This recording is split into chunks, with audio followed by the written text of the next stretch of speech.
Pispalan uutisista moro. Minä olen Hanna Lyytikäinen. Lauantaina 19. tammikuuta Pispalan teatteri esittää Sirkku Veilahden ohjaaman Punahilkka-näytelmän. Esitys alkaa Pyynikin trikoolla kello 15 ja se soveltuu kaikille yli 3-vuotiaille. Kävimme Pispalan teatterilla haastattelemassa Punahilkkaa. No niin, Punahilkka, mitä kuuluu? No, ihan hyvää, kiitos. Mä oon nyt leikkinyt aika paljon ja sitten käynyt hoitamassa meidän mummoa, se on sairas, niin mä oon vienyt sille aina kaikkia herkkuja joka päivä ja sit mä oon poiminut kukkia, siitä mä tykkään. Niin, milloin sä tälle sairaalle mummolle viet näitä tarvikkeita? No seuraavan kerran äiti sanoi, että se leipoo. Eli Punahilkka-esitys tulee tänne Pispalan teatteriin milloin? Eli lauantaina 19. päivä tammikuuta kello 15 esitetään ja lipun hintahan on 5 € sekä lapsille että aikuisille ja kuka vaan on varmasti tervetullut, mutta ehkä noin 3 vuodesta ylöspäin alkaa sitten varmasti viihtymäänkin. Eli tervetuloa vaan kaikki. Onnea matkaan. Kiitos.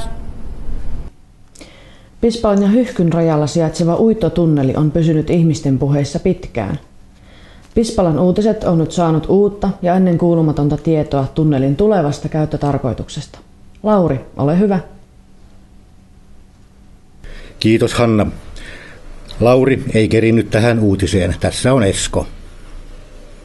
Pispalan uittotunneli on jo vuosikausia ollut vailla käyttöä. Ehdotuksia tunnelin uusiokäyttöön on esitetty useita. Yksi näistä on kevyen liikenteen väylä, joka on kuitenkin nyt kaatumassa poliisin vastustukseen turvallisuuskysymysten vuoksi. Samaan aikaan aluetta on vaivannut todella vakava ongelma, eli asutuksen läpi kulkeva hirvien ikivanha reitti. Hirvet ovat perinteisesti kulkeneet Hirvikadun Pyhäjärven puoleisesta päästä kohti Pispankatua ja siitä edelleen Harjun yli. Tämä aiheuttaa vuosittain useita vaaratilanteita autojen ja jalankulkijoiden kanssa. Myös moni kissa on pelästynyt kuoliaaksi. Nyt tähän tilanteeseen on keksitty erittäin suurta kannatusta saanut ratkaisu. Tästä kyseisestä uittotunnelista tehdään niin sanottu hirvitunneli. Alueen hirviä houkutellaan hirviferomonien avulla kohti tunnelia ja sen läpi, kaupungin työntekijöiden valvoessa prosessia ja sen turvallisuutta.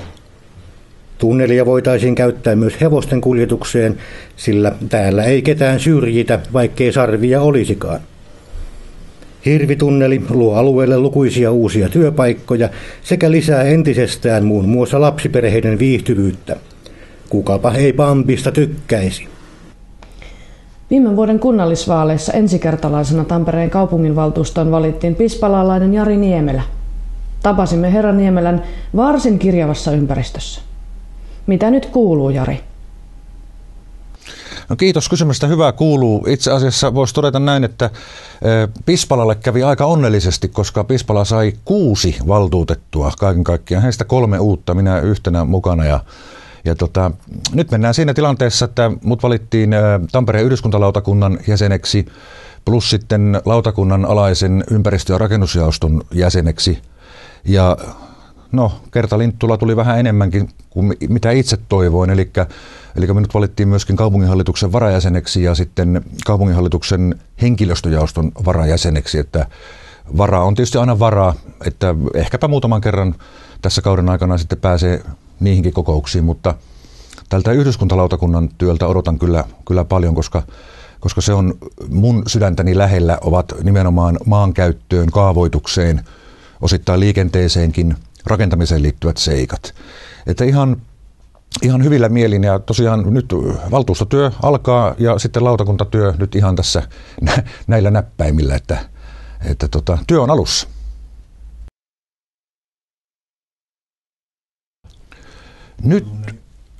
Nyt ei varsinaisesti ole ihan ajantasaista tietoa. Käsittääkseni kaupunginhallitus ihan nyt hiljattain sitä asiaa on jollakin tavalla käsitellyt, mutta en ole ottanut nyt selvää vielä, että mikä se päätös on. Siis sehän piti olemaan se päätös, että sinne tulee se veneiden kuljetusväylä, jollakin tapaa se rakennettaisiin, mutta mitkä ihan viimeaikaiset ratkaisut on, en tiedä niistä. Täytyy ottaa selvää.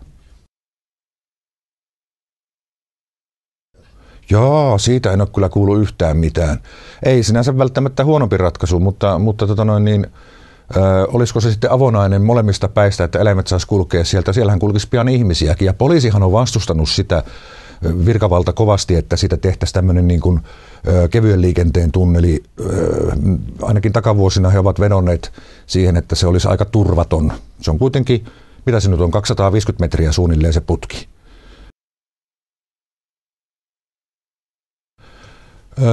Nyt viimeisimmät tiedot on, että Santalahden kaavoituksessa on luovuttu niistä 16-kerroksisista tornitaloista, joita piti tulemaan 3 kappaletta. Mutta se ei poista sitä ongelmaa, että edelleenkin Santalahden kaava on täysin ylimitoitettu. Siellä on 9-kerroksisia rakennuksia pääasiassa, kerrostaloja siihen kaavaluonnoksiin merkitty. Ja nyt aikataulutuksen mukaisesti niin mun tietoni on, että tämän kevään aikana Yhdyskuntalautakuntaan tulee sitten tämä ensimmäinen asemakaavaehdotus.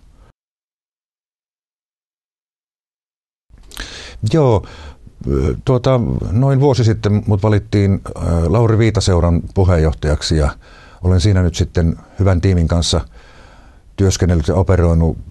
Meillä oli viime toukokuussa mielenkiintoinen pedagoginen projekti, jossa yhteistyössä Morenin kanssa ja Tampereen koulujen kanssa pidettiin koululaisille opastusta Lauri Viidasta ja Pispalasta, Morenista ynnä muuta. Eli siellä oli tämmöisiä vierailukäyntejä Viitamuseolla ja sitten myöskin tuolla Haulitehtaalla. Siihen osallistui yli 300 oppilasta ja se koettiin kaikin puolin hyväksi hankkeeksi. Ja nyt on tarkoitus tulevana toukokuussa myöskin järjestää samantyyppinen niin kuin Tampereen koulujen kanssa yhteistyössä. Sitten mut valittiin nyt tämän vuoden alusta niin kuin vuodeksi Pispalan Moreni ry:n puheenjohtajaksi, eli kotiseutuyhdistys, joka tekee kaiken näköistä kotiseututyötä. Lähinnä tietysti tämmöinen edunvalvontakysymys, antaa lausuntoja muun muassa kaavoista, Pispalan kaavoista, Santalahden kaavoista ynnä muuta. Myöskin Pispalan kumppanuudessa olen mukana kumppanuuden hallituksessa, että sillä tavalla niin kuin olen tähän omaan kotiseutuuni sillä tavalla kiinnittynyt Pispalan alueelle. Kiitoksia paljon. Kiitos. Pyhäjärven jäätilanne on melko hyvä. Valtion ympäristöhallinnon jäätiedotteen mukaan eteläisen Suomen järvessä jäät ovat 20-35 senttimetriä vahvoja. Lyhyt lämmin jakso ei sulattanut jäätä, vaan lähinnä jään pinnalla ollutta lunta. Sekin sulamisvesi on Pyhäjärvellä jo kutakuinkin jäätynyt ja jäällä on oikein hyvä liikkua. Suosittelemme sitä. Reitti Tahmelan rannasta Saunasaaren on kuulemma turvallinen, mutta Viikinsaareen tai Lehtisaareen kulkemista jäitä myöten emme sen sijaan suosittele, sillä suuremmilla selillä ja virtaavissa paikoissa jää voi olla turmiollista. Siispä jäitä hattuun siellä jäillä. Ja sitten jäätilanteesta säätilanteeseen. Katsauksen paikalliseen säätilaan kertoo meille Jonne. Kuinka tähän tilanteeseen ollaan nyt tultu? No siis, tämähän on jo aika pitkään heittänyt aikamoista häränpyllyä, että vuosi vuodelta vaan on aina hullummaksi mennyt. Hetken jo kyllä näytti siltä, että tämä talvi menisi ihan kokonaankin kuivilla, mutta aika pian se tuli selväksi, että pakkasen puolelle tässä jäätiin. Mä näkisin kyllä, että syynä tässä oli eri ilmansuunnista tulleet aika kovat paineet. No, miltä tulevaisuus nyt näyttää? No, eihän tässä tilanteessa mitään nopeita muutoksia on näkyvissä, että tasaisen harmaata ja on aika varma, että tässä lähiaikoina mennään pakkasellekin ihan kympillä. Ei tässä auta, kun vaan liukastella eteenpäin ja toivoo, että kohta alkaisi aurinkokin pikkuhiljaa pilkottaa jostain sieltä pilvien takaa. Olisi kyllä tosi kiva sekin, että vihdoinkin tää kevät menisi kokonaan kuivana tai ainakin vaan ihan parilla kivalla.